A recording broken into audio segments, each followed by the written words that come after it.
Y eso pues sí ha sido eso, ¿no? Bien se decía que Ujú. la gente o las personas, la ciudad en general, era víctima de su propio crecimiento. Y la verdad es que pues hay algo de cierto en eso. Monterrey como ciudad, como metrópoli, es una ciudad muy pujante, con un desarrollo industrial enorme, también con un desarrollo agrícola en el sur, que hace necesario el uso de agua para la construcción de diversas factorías, de diversos productos y de un montón de infraestructura pública y privada, ¿no?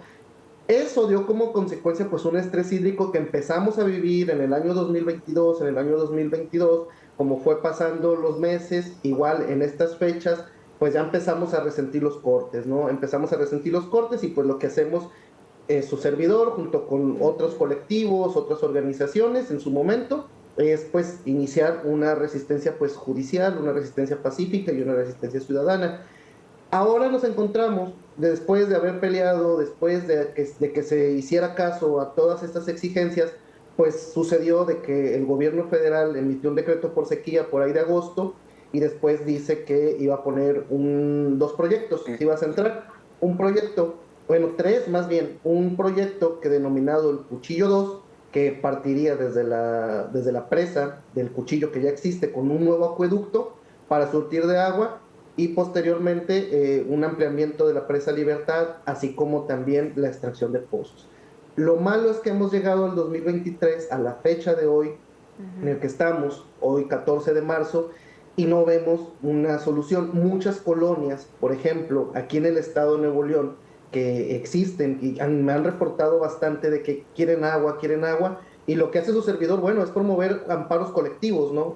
Hacerlos firmar para que pues soliciten mediante el juicio de amparo el derecho humano que tienen, ¿no? Antes del consumo doméstico. Estamos hablando, por ejemplo, de la colonia Infonavit Ujú. Monterreal, donde pues hay horas y horas sin agua.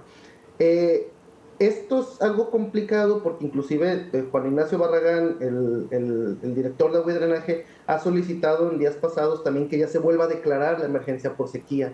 Entonces estamos en una incertidumbre de que según la solución del Cuchillo 2, de la presa Libertad y los nuevos mantos iban a solucionar el problema, pero pues no. Y ahora con la nueva inversión de una nueva empresa del multimillonario Elon Musk, pues estamos también en incertidumbre, ¿no? Sobre todo porque hay una amenaza de conectar el servicio de agua público Sí. al privado, porque el Congreso ya lo aprobó y pues estamos al pendiente a ver si lo van a publicar, si no, solamente está en la Gaceta Parlamentaria.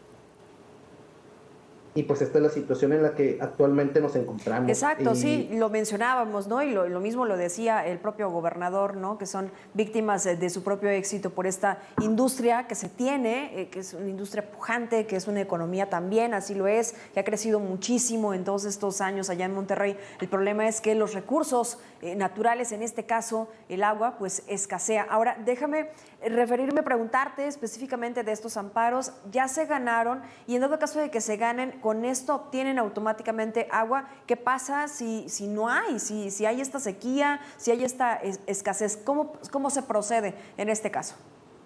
Claro, desde el año pasado, cuando se emitió el decreto de emergencia por sequía, que fue, déjame, aquí lo tengo específicamente, el decreto del 12 de julio del 2022, que se publicó en el Diario Oficial de la Federación, Uh-huh. se obligó a la paraestatal Agua y Drenaje a hacer una, pues, ¿cómo puede decir? Una auditoría de agua a aquellas empresas estatales. Y que si se volviera a presentar una situación de este tipo, donde hay una escasez, se priorizara directamente al uso doméstico antes del privado. Entonces, esto es donde se estaría fundamentando la nueva estrategia de amparo colectivo. Es decir, si hay escasez de agua, en efecto, es evidente, hay sequía, bueno, hay un montón de industria, de agroindustria, porque también es de mencionarlo, se dice, y es correcto, 4% consume la industria, pero pues la industria, por ejemplo, en la cerveza o en el refresco, pues ocupa productos agrícolas, ¿no? Lo que complementa el otro 70%, que se hace, el otro 60%, que se hace casi 90% de la producción de agua para este sector agroindustrial. Entonces, aquí lo que debe pasar y lo que tiene que pasar es que se destine específicamente esta agua a el consumo doméstico, ¿no? Porque pues la Organización Mundial de la Salud ha sido muy clara, se ocupan al menos mínimo en la cantidad de 50 litros diarios, ¿no? Para poder subsistir, está hablando de un mínimo indispensable, para que la vida pueda tener, para que puedan tener salud. Y hablo en el contexto, mucho ojo, de que estamos todavía en la pandemia del SARS-CoV-2 2019, COVID-19, perdón, que Sí. no ha terminado. O sea, hasta ahorita la Organización Mundial de la Salud no ha decretado el fin de la pandemia. Entonces, eso se agrega más a la se agrava más a la situación que vivimos, porque el agua se ocupa para bajar la temperatura, para hidratarse, para mantenerse fresco en las extremas temperaturas, y más si se hace teletrabajo, y más si se trabaja en casa. Entonces, en una situación de estrés, bueno, la situación es prioridad primero para la gente y después para otros sectores, en el sentido de que primero es la vida antes de pues otras, la vida y la salud.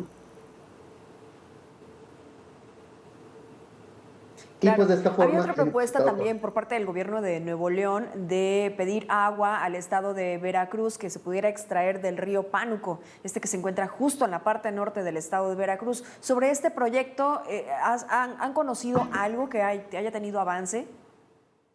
En efecto, sí, sí hemos conocido y ha habido muchas iniciativas. Afortunadamente aquí no se ha llevado adelante porque ya hace mucho tiempo en el gobierno de Jaime Rodríguez Calderón, ese se le llamaba el Proyecto Monterrey 6.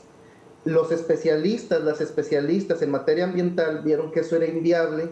¿Por qué? Porque al final de cuentas si ibas a poder lograr abastecer a la zona metropolitana de Monterrey de agua, pero con un costo ecológico terrible de secar los mantos y los mantos acuíferos, y también los problemas ejidales donde va a pasar este acueducto, y se detuvo.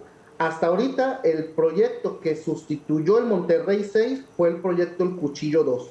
El Monterrey 6 estaba pensado para garantizar aguas a 50 años, pero también con un costo ecológico enorme para las comunidades del sur del país, sobre todo las comunidades del Pánuco, del sur de Tamaulipas y norte de Veracruz, a condición de que la industria regia pudiera seguir generando. Entonces, en este caso afortunadamente no se ha dado, porque eso también implicaría, pues va a haber agua acá, pero vas a dejar en sequía o un desastre ambiental más fuerte. Recordemos que hay manglares y hay un montón de biodiversidad que es importante también mantenerlo, porque si no se va a volver una crisis, pues ya no de agua, sino una crisis de refugio climático, que es algo que también pudiera llegar a pasar en Sí. dado momento.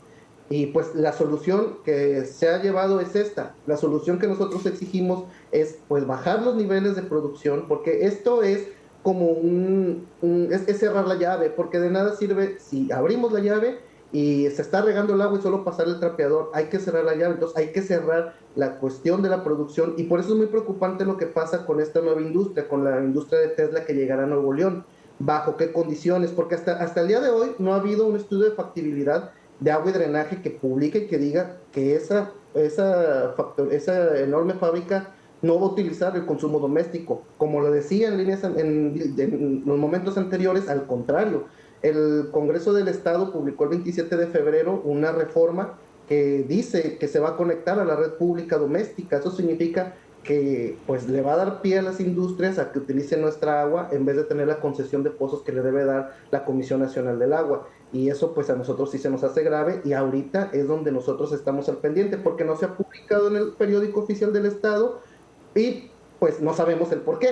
Si es para no asumir el costo político de hacerlo o vetarla también y quedar bien con los nuevos industriales, o lo que muchas veces pasa, ¿no? Una pelotita entre el Congreso y el Ejecutivo, pero pues nosotros como población civil pues estamos con esa incertidumbre. Claro. Sí, sobre Y pues todo, esta Sebastián, situación. como dices, en muchas ocasiones los gobiernos no quieren tener este costo político cuando tiene un costo social, cuando tiene un costo en las familias, incluso de salud, como lo mencionabas hace unos momentos. Ahora, a ver, la falta de infraestructura de obra hidráulica también es otro de los factores que ha abonado que pues no se tenga una buena planeación, y esto no solamente de esta administración, podría decirse, Sebastián, que desde hace cuántas administraciones más se ha venido acarreando un problema que no ha podido ser resuelto. Claro, mire, la cuestión del agua, cuando la crisis más grande que hubo, que fue más o menos en el 83, 89, en los 80, pues, que era cuando se crea la presa El Cuchillo, y es cuando estaba de gobernador, creo que era Alfonso Martínez Domínguez. Él ya se proyectaba que la escasez de agua iba a ser, que ese proyecto del Cuchillo, si la ciudad seguía creciendo, solamente iba a durar hasta 30 años, 40 años. O sea, calculaba exactamente que era el 2020 los especialistas. El problema es que hubo una sobrepoblación urbana, o sea, un crecimiento desmedido, pero también una extracción de recursos de cemento, de materia prima para poder construir estos nuevos fraccionamientos, aunado también a una falta, y es lo que yo me fijo mucho, una falta de Claro. regulación y de inspección de los municipios, porque, por ejemplo, las casas, los edificios deben destinar el Sí. 5% de sus patios para captación de agua, y pasa que no, vivimos en una urbe de cemento, un problema de las grandes ciudades, por tanto la filtración del agua para que pueda salir, evaporarse y tener ciclos de lluvia, pues no pasa. Aunado también a eso, lamentablemente años de corrupción, décadas de corrupción, únicamente a cargos políticos, pues no se invierte, ¿no? Directamente en la prevención, que siempre es el problema. Si se hubiera invertido en una prevención, por ejemplo, de tratamiento de agua, no nada más agrícola, sino, bueno, en el tratamiento agroindustrial, pues quizás no tuviéramos este problema. Tesla dice que lo va a tratar, pero ya llega cuando ya no hay. O sea, Ujú. ¿qué va a tratar si se supone que no hay agua, no? O sea, ¿cómo la vas a reciclar si no hay? Entonces, a eso es lo que nosotros nos pone. Y en mi caso particular, pues sí, siempre pues pensando quizás que lo peor todavía está por venir. Sí, es como el cambio climático, ¿no? El problema ya lo tenemos estallado en la cara. El asunto aquí ahora es cómo lo vamos a resolver, cómo vamos a trabajar sobre ello para poder pues, salir de manera positiva. Sebastián, Banda, gracias por haber estado con nosotros estos minutos con Mega Noticias. Nos vamos a ir actualizando sobre estos amparos que se han interpuesto, dando seguimiento allá a lo que está pasando en Nuevo León. Gracias por haber estado con nosotros, abogado, defensor de derechos humanos también. Hasta luego, muchas gracias. Buenas tardes. Vamos a la pausa y regresamos con más.